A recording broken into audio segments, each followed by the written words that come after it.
10월 6일 목요일 모닝 헤드라인스 뉴스캐스터 레이와 함께 시작합니다.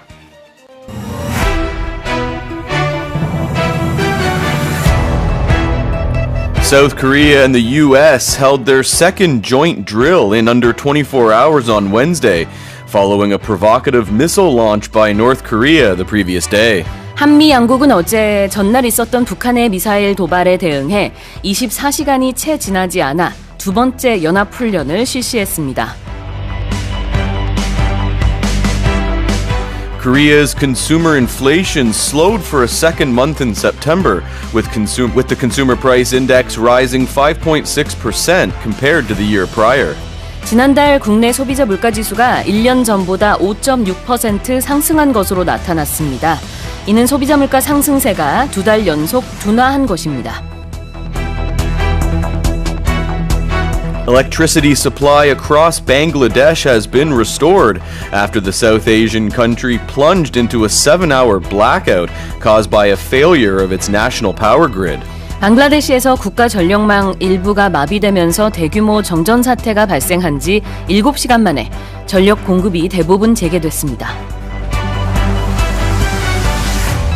The Royal Swedish Academy of Sciences has decided to award this year's Nobel Prize in Physics to Elaine Aspect, John Clauser, and Anton Zeilinger for their groundbreaking work on quantum mechanics. 스웨덴 왕립과학 아카데미는 양자역학에 대한 획기적인 연구를 해낸 알랭 아스페, 존 클라우저, 안톤 차일링거에게 올해 노벨 물리학상을 수여한다고 발표했습니다. The Busan International Film Festival has kicked off in full force after 2 years of scaled-down events, with a packed lineup of screenings, red carpets, and world-renowned actors and directors. 지난 2년간 축소된 규모로 진행됐던 부산 국제영화제가 올해는 영화 상영, 레드카펫 행사, 국내외 유명 배우와 감독들로 꽉 찬 스케줄과 함께 본격적으로 시작됐습니다.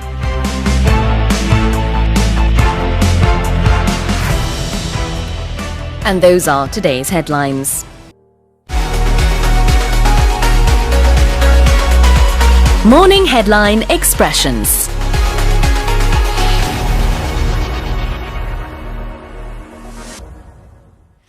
From the headlines today, let's have a look at our key expressions. 첫 번째 헤드라인에 나왔던 표현입니다. 미사일 도발. In English? Ooh, a provocative missile launch. So missile launch, we know what that means. You launch a missile, but they've described it as provocative, which means it's meant to provoke. And in this case, we're talking about provoking the U.S. and South Korea and Japan. And when you provoke somebody, you intentionally try to make them angry or annoyed. You're trying to get a reaction out of them. Yeah. You could use the noun form and say provocation. Sure. This was a provocation. 그러니까 미사일 도발을 영어로 this was a missile provocation이라고 표현할 수도 있는데요. 여기서는 provocative missile launch, 도발적인 미사일 발사다라고 표현했습니다. In the second headline, 작년 대비, 1년 전 대비라는 뜻으로 compared to the year prior라는 말이 나왔어요. Prior simply means before. It's just another word you can use instead of before. Right. You can use it at the end of a sentence like they did here compared to the year prior. Or you can use it at the beginning of a sentence. Yeah. Right? Oh, prior to work today, I had some coffee and made breakfast. 네. Something simple like that. So as a variation of saying before, why not try using the word prior? Especially in writing, right? It's like I would even think a lot of times, business writing. Well, just using different vocabulary and a little bit higher level vocabulary, that's really all business writing is. You're just trying to make things sound more professional. 아주 좋은 팁이네요.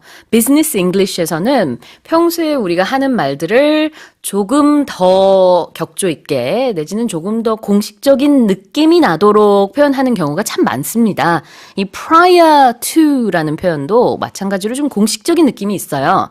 의미는 그냥 before랑 똑같아요. 그렇지만 이렇게 이메일을 쓴다든지 그럴 때 before our meeting 이렇게 하는 대신에 prior to our meeting 이런 문장 한번 써보시는 건 어떨까요?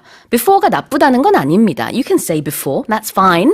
But sometimes spice it up. Use different expressions. Yeah, exactly. Especially with writing, right? Yes. Try and use various, Exactly. use synonyms. 꼭 비즈니스 잉글리시가 아니더라도 잉글리시 라이팅 할 때 정말 좋은 팁이 바로 다양한 표현을 쓰는 겁니다. One thing people don't like when they're checking English essays is the same expression popping up again You and lose again. points for that. Yes. You actually lose points, especially right. like same words in one sentence. That's not good. If you use same word in one sentence, yeah, you're going to lose points. Yeah. Alright. 자, 이에 prior라는 표현이 나와서 prior to라는 표현까지 살펴봤습니다. 자, 세 번째 헤드라인에서는요.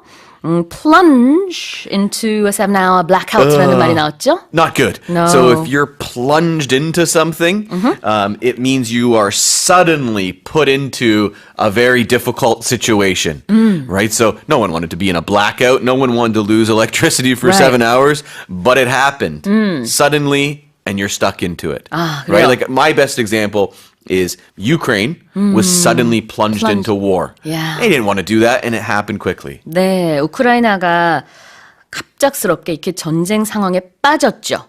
여기서 그 빠지다에 해당되는 게 plunge. plunge가 되겠는데요. plunged into로 보통 많이 씁니다. 여기서는 Bangladesh was plunged into a 7-hour blackout. 그래서 정전사태가 한 7시간 이어졌다라는 얘기가 되겠고요. plunge라는 것 자체가 이제 물에 풍덩 빠지다에서 나온 표현이라는 거. So the only time for me when plunge is positive is when I go for a plunge in the pool. Yeah? I like that. You like going for a plunge in the pool, in the yeah? pool. 스위밍풀에서 수영할 때는 이 plunge, 풍덩 들어가는 거 좋지만 but in most other situations. You could say, Yeah. take the plunge, Take the right? pl- oh, like that's you a good took one. a plunge, like you did something a little bit daring Yes. or a little bit different, a departure from your normal way of life. You take a chance, right? Like, Take you know a what, I'm going to chance. just take the plunge Aha. and quit my job and study something I really want to do or open this business I've always wanted to do. 한번 도전해 볼래. 이거 쉽진 않지만 해보겠어. I'm gonna take the plunge. 이렇게 Right. 표현할 수도 있군요. 자, 그때도 plunge는 좀 긍정적인 의미로 들리는데요. 도전해보겠다. 근데 그 외에는 이제 뉴스에서 plunged into가 나왔을 때 부정적일 경우가 많다라는 거 참고로 알아두시면 되겠습니다. 어떤 상황에 빠졌다라는 의미가 되겠고요. And moving on to our next headline. 4번에서는요, 바로 groundbreaking work라는 표현이 있었습니다. So when we talk about groundbreaking work, it means it was very new, it's very important, and this work has changed the way people think about something, or it's given them a new way to think about something. A lot of times we'll talk about groundbreaking products. Yeah. And groundbreaking products are either like an invention that, it's brand new, Yep. or a really, really good innovation to something we have. My best example is smartphones. Groundbreaking product. Yeah, groundbreaking technology, self-driving cars, for example. groundbreaking. There's a good one. 획기적이다라는 의미가 있는데요. 이렇게 기술 얘기할 때 특히 많이 쓰는 것 같기는 해요. 여기서는 groundbreaking work였습니다. 아주 획기적인 연구라는 의미로 썼습니다. 노벨상 관련된 헤드라인이었죠. 자, 마지막으로는 부산국제영화제 관련된 헤드라인에서 a lineup of screenings라고 했는데요. Oh, screenings and red carpets Yeah. and actors doing what Q&As. I think they Yeah. do directors do Q&As as Sure, well. sure. When we talk about this lineup, it means this schedule in a sense. Yeah. It's all the events that they have. And when we say it's packed, it means there are a lot of events, one after the other. When I see lineup, I think of going to like music festivals, right? And what's the lineup for the show? Okay, this is the lineup for Friday. This is the lineup for Saturday. This is the lineup for Sunday. Here are the artists. Here's the order. Right.